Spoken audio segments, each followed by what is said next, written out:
오늘 말씀을 가지고 사람이 무엇이기에 라는 제목으로 말씀을 나눴으면 좋겠습니다. 여러분들 한번 생각해 보십시오. 여러분들이 과연 밤 하늘을 바라보면서 너무 아름답다, 아니면 하늘, 아니면 자연 만물을 바라보면서 진짜 아름답다 라고 했던 적이 과연 언제인가요? 어제 이렇게 아니면 많아요. 저는 제 모습을 보니까 요즘에 잘 없었던 것 같아요. 계속 불평이었던 것 같아요. 더우면 덥다고 불평, 추우면 춥다고 불평, 김포에는 왜 눈이 많이 오냐 불평, 계속 불평했던 것 같은데, 요번에 이제 선교 가가지고 좀 그런 것들을 깨달았어요. 선교 가서 여기는 분명히 저희가 지금 있는 곳은 정말 뜨거운 여름인데, 눈을 들어서 딱 보면 산 위에 눈이 쫙 쌓여 있는 그런 풍경을 전 태어나서 처음 봤거든요. 그걸 보면서 와, 진짜 이쁘다, 진짜 아름답다, 하나님 정말 대단하시다, 이런 그냥 고백이 자연스럽게 나올 수밖에 없더라고요. 사람은 인생을 살면서 어릴 때는 자연 만물도 보고 풀도 보고 꽃도 보고 하늘도 보고 별도 보면서 이쁘다 아름답다 하는데, 점점 나이가 들면 들수록 하늘이 아니라 바닥을 쳐다보고, 하늘이 아니라 점점 시야가 좁아져서 지금 내가 처해 있는 이 상황만 보는 것 같아요. 저의 모습을 보니까 그런 것 같습니다. 그런 부분에서 오늘 말씀, 우리 시편 8편의 말씀은 다윗이 하나님께서 지으신 창조 세계의 아름다움을 노래하고 있는 시 가운데 하나입니다. 다윗은 우리가 잘 알듯이 어렸을 적부터 양을 키우면서 목동으로 살았던 사람이죠. 양을 치면서 무엇을 했겠습니까? 양들을 정말 좋은 물가로 인도하고, 또 풀을 먹이면서 또 잘 이렇게 잠자고 쉴 수 있는 곳으로 이렇게 몰고 다니면서 이제 목동 생활을 하면서 자연 속에 그 자연 만물을 바라보는 시간들이 많이 있었겠죠. 다윗은 목동 생활을 하면서 아름다운 자연을 만드신 하나님, 그리고 그 속에 임재해 계시는 하나님을 누구보다 많이 생각하고 느꼈을 거라고 생각됩니다. 먼저 1절 말씀을 보면 다윗은 하늘과 모든 세상이 하나님의 영광으로 덮여 있다, 하나님의 영광으로 덮여 있다라는 사실을 고백하고 있습니다.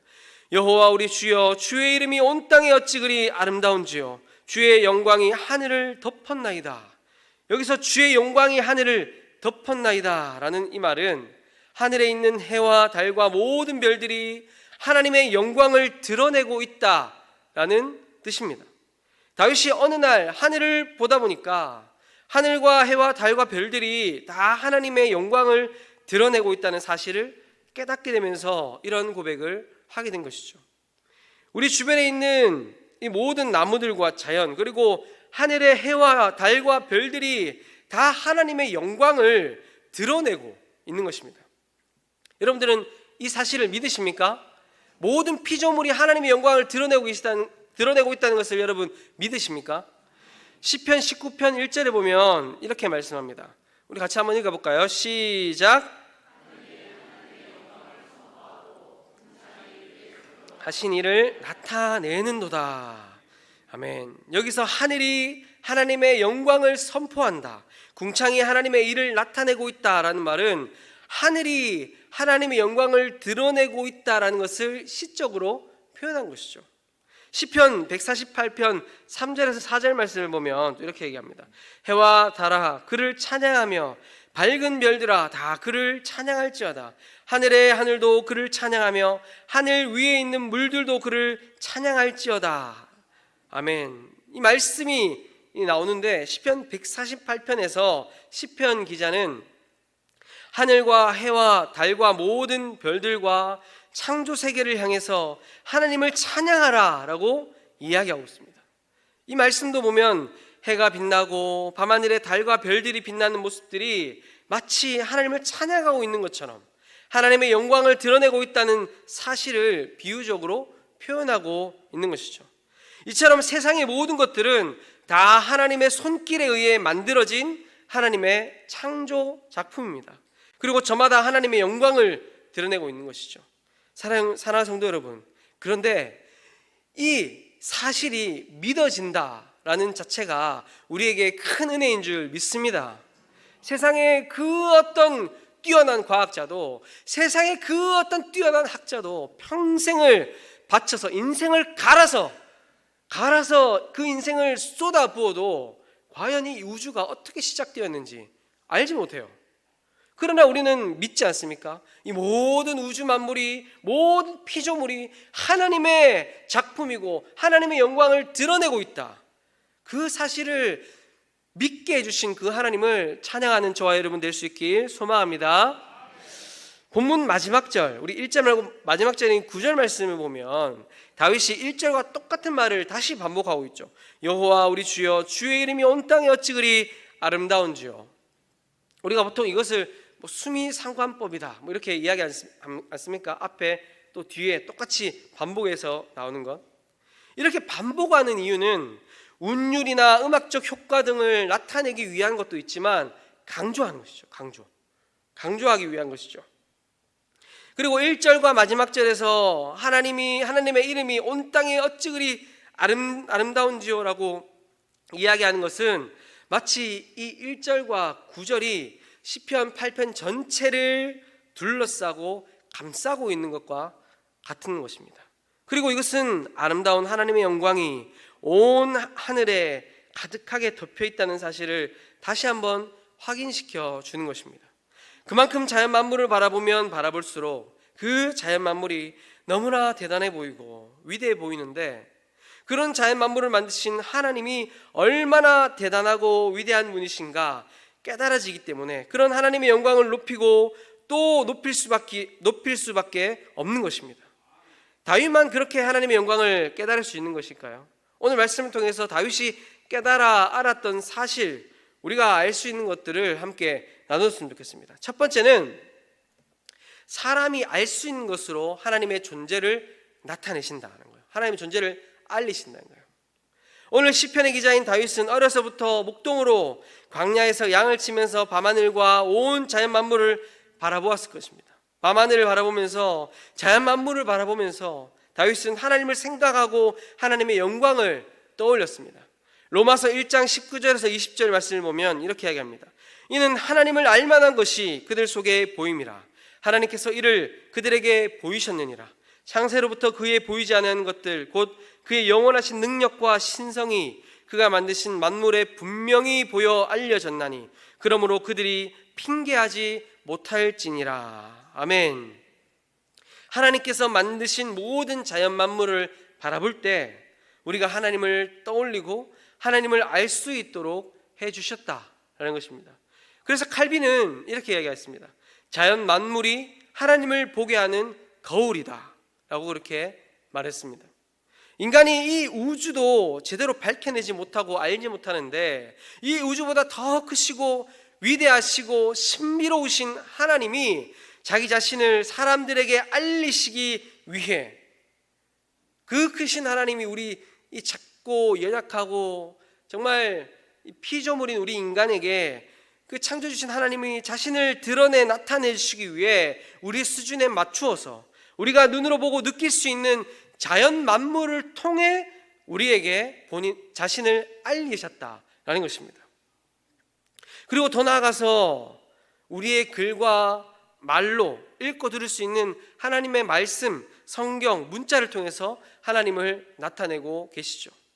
도대체 사람이 무엇이기에, 저와 여러분들이 무엇이기에 하나님께서 이렇게 이 자연 만물을 봐라, 이것을 내가 만들었다, 사람의 몸을 봐라, 이것도 내가 만들었다, 그리고 내 말씀을 읽어봐라, 거기에 나에 대해서 다 나타내고 내가 나에 대해서 다 말해두었다 라고 하나님께서 우리에게 자신을 드러내 보여주시는 것일까요? 사랑하는 성도 여러분, 우리는 그런 존재라는 거예요. 하나님이 우리가 하나님의 수준에 맞춰서 높아지기를 원하시고 기다리시는 것이 아니라, 그 크신 하나님이 작고 작은 우리에게 자신을 낮추어서 우리 수준에 맞추어서 우리의 눈높이에 맞추어서 자연 만물을 통해, 글을 통해, 우리가 듣고 읽고 깨달을 수 있는 문자를 통해 자기 자신을 나타내 보여주신다는 것입니다. 우리는 그런 존재라는 것이죠. 위대하신 하나님, 우주보다 더 크신 하나님이 우리에게 자신을 그렇게 드러내 보여주시는 이유는 무엇이겠습니까? 그 이유는 우리를 사랑하시기 때문입니다. 사랑하는 성도 여러분, 하나님께서 저와 여러분을 사랑하시기 때문에 다윗뿐만 아니라 저와 여러분도 이 자연 만물을 통해 하나님의 영광을 알 수 있는 줄 믿습니다. 다윗뿐만 아니라 저와 여러분도 동일하게 하나님의 말씀과 이 모든 피조물을 통해 하나님의 크신 영광을 바라보고 깨닫고 그 크신 영광을 찬양하는 저와 여러분들 될 수 있길 소망합니다. 두 번째는 다윗은 하나님이 우리를 돌보아 주신다는 사실을 깨달았어요. 3절에서 4절 말씀 같이 한번 읽어보겠습니다. 3절에서 4절 말씀 시작.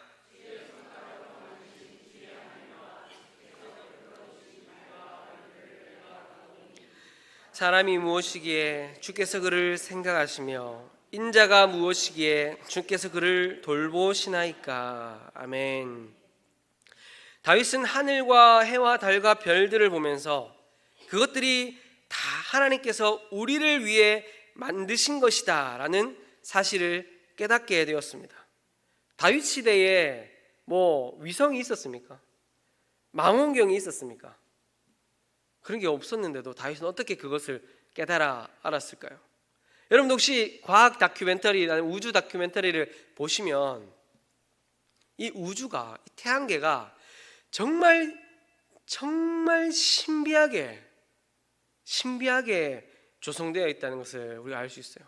만약에 우리 지구 옆에 달이 없다면, 만약에 태양부터 해서 수, 금, 지, 화, 목, 토, 천, 해, 이제 명왕성은 이제 없으니까 수, 금, 지, 화, 목, 토, 천, 해, 이 순서로 되어 있지 않았으면, 만약에 주변에 별들이 없었으면 지구가 어떻게 되었을까?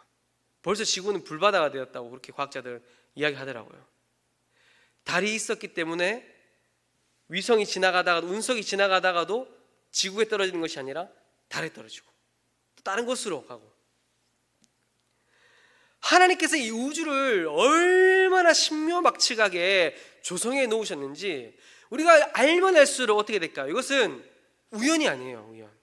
모든 해와 달과 별과 또 온 우주가 우리를 위해 하나님께서 만들어 놓으셨다라는 거예요. 여러분 그 사실을 믿으십니까? 4절 말씀 보시면 인간이 얼마나 연약하고 무가치한 존재인가라는 사실을 다윗이 이야기합니다. 4절에서 사람이 무엇이기에 라고 할 때 이 사람은 히브리어 원어로 보면 깨지기 쉬운 존재다, 또 약하다라는 그런 뜻을 가지고 있어요. 사람이 참 약하잖아요. 그렇죠? 제가 이렇게 막 힘이 작고 소중하지만 제가 좀 힘이 이렇게 그래도 아직은 좀 젊잖아요. 하지만 제가 한번 삐끗해서 넘어져서 이 목뼈라도 다치면 어떨까요? 목뼈가 정말 작은데 이 뼈라도 다치면 생명이 위협할 수도 있고 정말 평생 장애를 앓을 수도 있는 거잖아요. 정말 사람은 한순간에 어떻게 될지 알 수 없는 거예요. 사탕을 먹다가도 죽을 수도 있어요. 그렇죠? 자다가도 죽을 수도 있는 거고, 그만큼 사람은 깨지기 쉽다, 약하다라는 것을 다윗은 알고 있었던 거죠. 또 인자가 무엇이기에 라고 할 때 인자라는 말은 히브리 원어로 흙이라는 단어에서 파생된 것입니다. 그래서 4절 말씀에서 다윗은 사람이 흙으로 만들어졌고 또 너무나 연약한 존재다라는 사실을 이야기하고 있는 것입니다. 그런데 그런 우리들을 위해 하나님이 하늘과 해와 달과 별을 만드셔서 우리를 생각하시고 돌보신다라는 생각을 하니까 다윗의 마음에 너무나 감격이 넘쳐났다는 거죠. 너무 감격이 넘쳐났다는 겁니다. 제가 아까 전에도 말씀드렸지만 만약에 우리에게 태양이 없다면 어떻게 될까요? 태양이 없다. 태양이 없다면 당연히 생명체도 살아갈 수 없겠죠. 그렇죠? 또 달이 없다면 어떻게 될까요? 지구가 23.5도 비스듬하게 기울어져서 이렇게 돌고 있다고 하거든요. 그런데 이렇게 기울어져서 자전할 수 있는 이유도 달이 있기 때문이래요. 달이 있기 때문.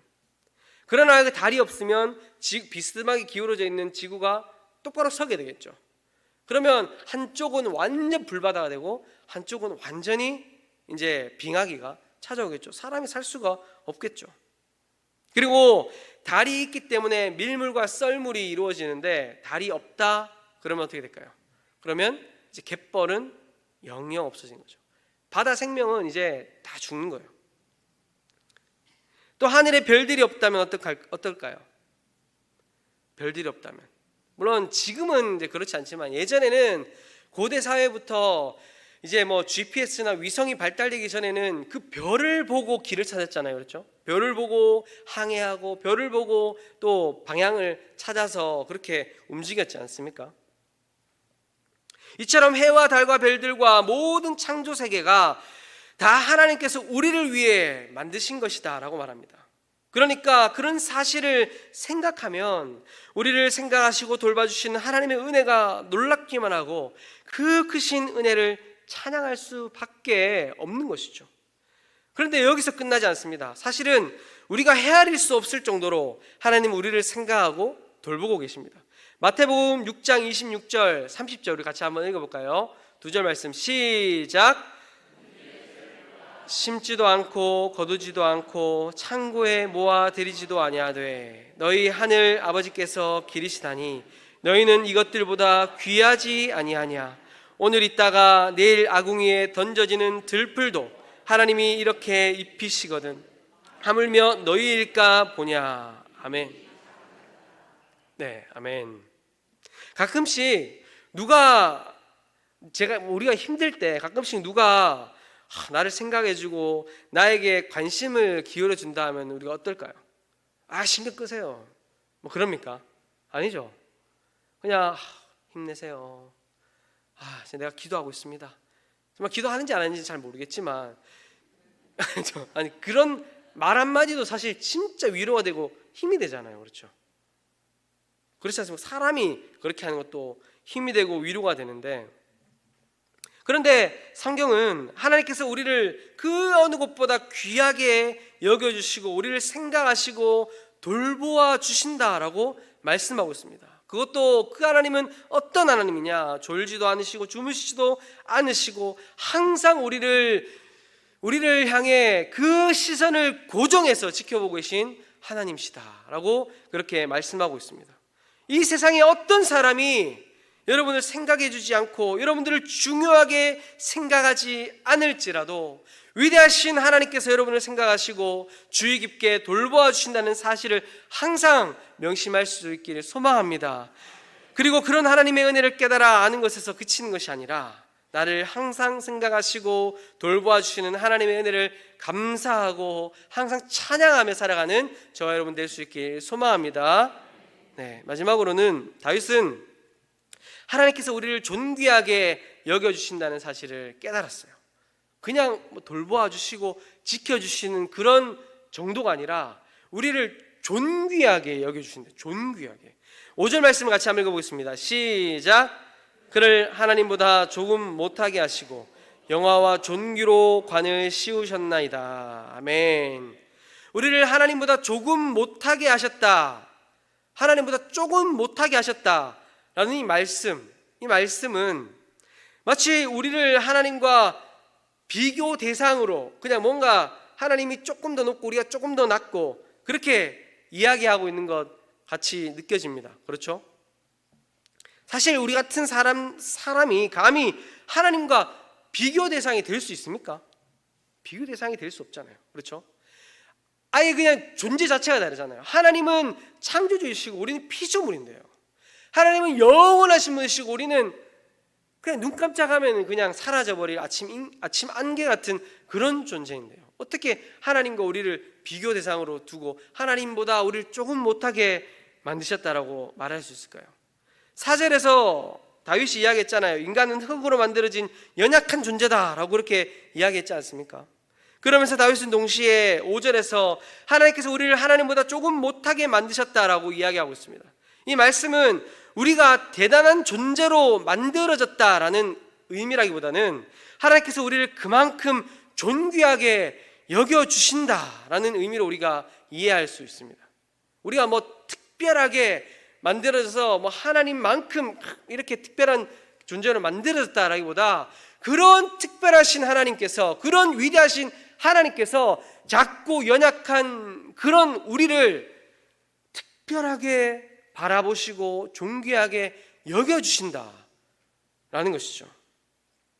하나님은 우리를 존귀하게 여겨주시고 우리가 다른 피조물들을 다스리도록 만들어주셨습니다. 그 말씀이 6절에서 8절 말씀에 나오는데 6절 말씀을 보면 주의 손으로 만드신 것을 다스리게 하시고 만물을 그의 발 아래 두셨다라고 이렇게 다윗이 말씀하죠. 이것은 우리가 무슨 자격이 있거나 잘나서 그런 것이 아닙니다. 오직 하나님께서 우리를 존귀하게 여겨주셨기 때문에 우리에게 이 자연 만물을 다스릴 수 있는 그 영광을 허락하신 것 아니겠습니까? 하나님이 우리 같은 사람들을 존귀하게 여겨주신다는 사실을 생각하면 정말 감사하지 않을 수 없는 것이죠. 이런 죄인인 나를, 이런 연약한 나를 매 순간 넘어지고 실수하고 또 낙심하고 좌절하는 그런 나를, 이 나 같은 이런 존재를 하나님이 특별하게 여겨주신다니, 이런 나 같은 존재를 그냥 연약하고 볼품없는 존재로 두는 것이 아니라 정말 하나님이 지키시고 보호해 주시고 그리고 존귀한 존재로 바라봐 주신다니, 그 사실만으로 우리에게 큰 은혜가 되는 줄 믿습니다. 그리고 하나님께서는 우리들에게 영화와 존귀로 관을 씌우셨습니다. 원래 영화와 존귀의 관은 누가 쓰는 것입니까? 왕이 쓰는 거죠. 왕이. 그렇죠? 그런 영화와 존귀의 관을 우리에게 씌워주시고 만드신 모든 피조물들을 다스릴 수 있는 지배권을 부여해 주셨습니다.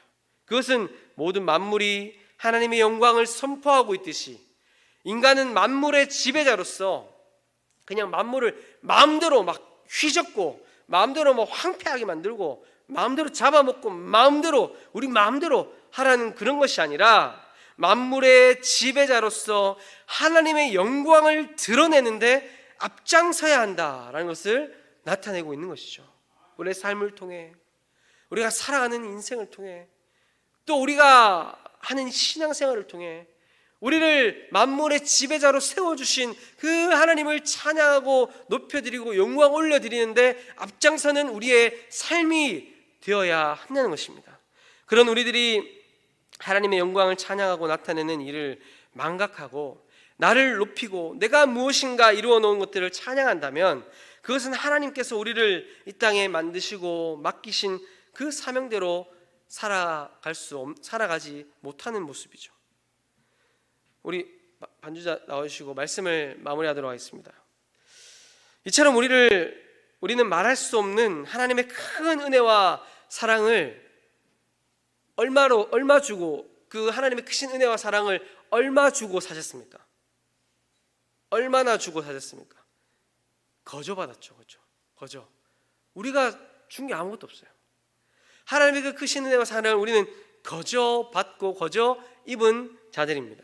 우리를 일처럼 생각하시고 돌봐주시는 하나님, 또 우리를 존귀하게 해주시는 하나님의 은혜와 사랑을 기억하시면서 우리 모두가 항상 매 순간도 잊지 않고 감사와 감격의 마음을 가지고 살아갈 수 있길 소망합니다.